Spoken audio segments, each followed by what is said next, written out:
Hey sis, if you're ready to exit your lazy girl era and start being more disciplined and productive, this video is for you. So keep watching. Now in one of my last videos that I put out on my platform, I was talking about how to create that winter arc with ease, right? Like how to jumpstart your level up, jumpstart your reset in any area of your life. So if you have not watched that, go back to that. And this is kind of like a companion to that. It's kind of like the next step, if you get what I'm saying, right? So how to exit your lazy girl era.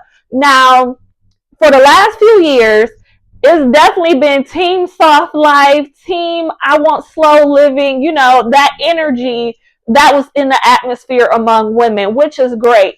But there's a season for everything. And I think in 2025, in fact, I know just because the Holy Spirit don't lie. And the Holy Spirit revealed to me like that 2025 is going to be a year of you versus you. And I keep saying that because it's going to be going away with the comparison. We're looking at people's social media and wanting to be like them. You're going to be wanting to do you to the max, right? Like understand, identify what you want out of life and do more of that and execute that, right? And so you're going to be craving more ways to be self-disciplined, to be productive, to just really enhance who you are, get to the goals and achievements that you want in your heart of hearts. And so I just wanted to give like 3 tips and maybe a little bonus, but just give you 3 tips to exit your lazy girl era, your soft girl life, your soft living, your slow living, and help you like kick it into gear because that's what 2025 is giving. Let me know in the comments if you feel the same way. 2025 is giving high energy, is giving living your best life, is giving best year yet, right? 2024 was not my best year. 2023 was not my best year.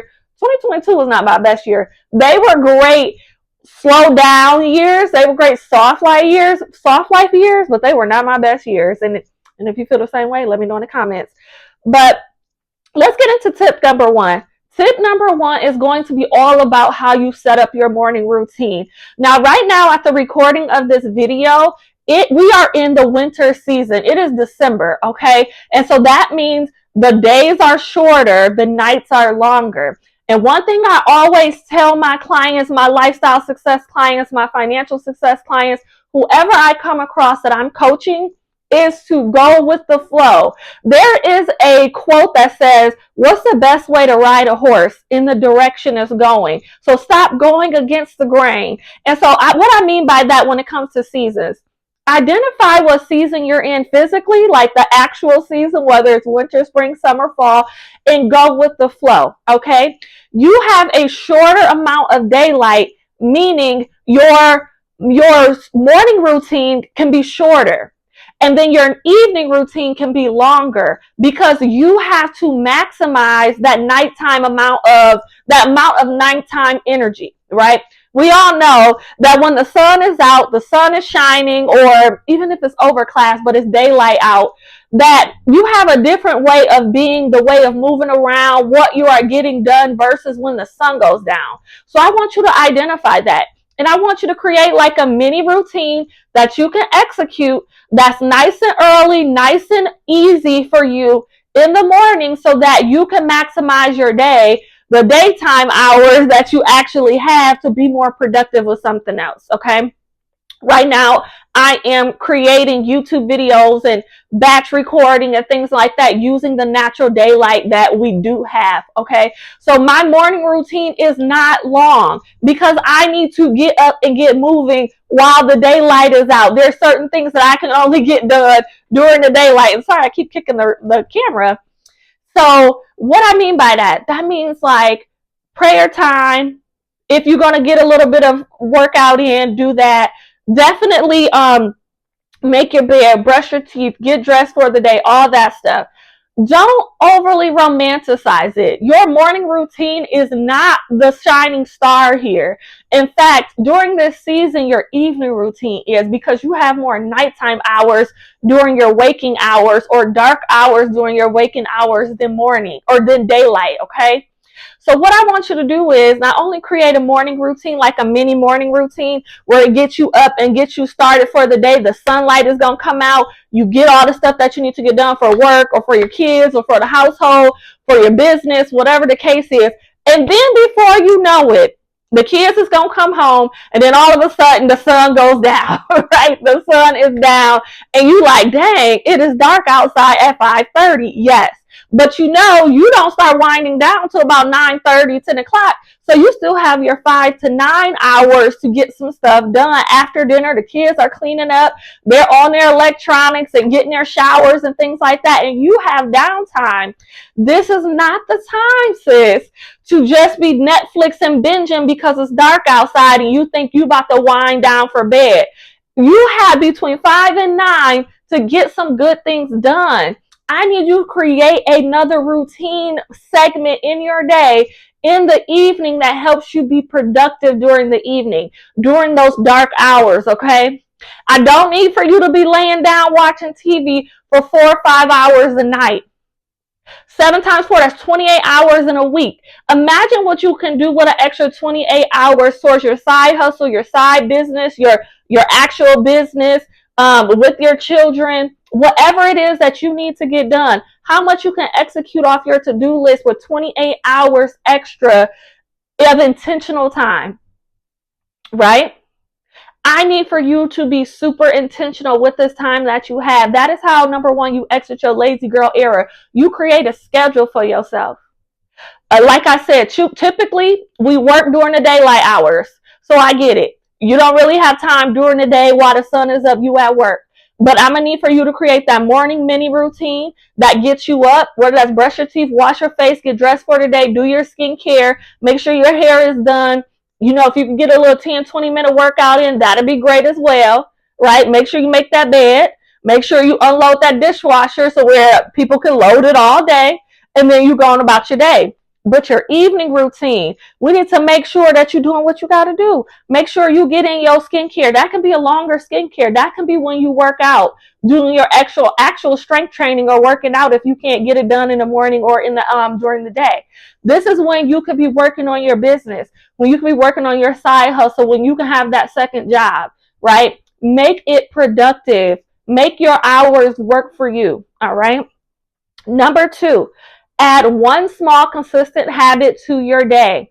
Now, back in the other video that I dropped where it talked about the winter arc, an easy winter arc, or how to jumpstart for your 2025 level up, I talked about creating one small habit. I'm going to need for you to do that habit and that goal and reach it every single day. I don't need for you adding 10, 12, 14, 16. We're doing one a month and we're adding on to them. Now, hopefully, if you've read the book Atomic Habits, you know about habit stacking, to where you can start habit stacking positive habits on top of each other to where it don't seem like work. For example, I already know that in the mornings I have to get up and shower and put my makeup on and do all this other stuff. So I can habit stack my audiobooks, listening to my audiobooks while I'm in the shower, getting dressed / getting ready for the day. That is a good habit stack if my goal is to read more books throughout the year. Okay. Another habit stack could be if I need to work out, but I love watching a favorite TV show, right? Or I got a TV series that I watch and it comes out, or, you know, a YouTube channel, or I like to scroll on social media, whatever the case is. You can do that. Get on your treadmill, walk for 30 minutes a day, or go outside and walk for 30 minutes if you're in a climate where you can still go outside and exercise and do your scrolling then, right?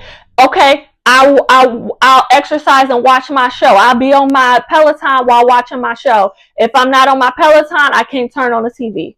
That is good positive habit stacking where you're doing more in the same amount of time. All right. Number 3, reward yourself. I need for you to reward yourself in this season, especially in the season of December, January, and February during our winter arc, because this season for me at least, here in Michigan seems very long.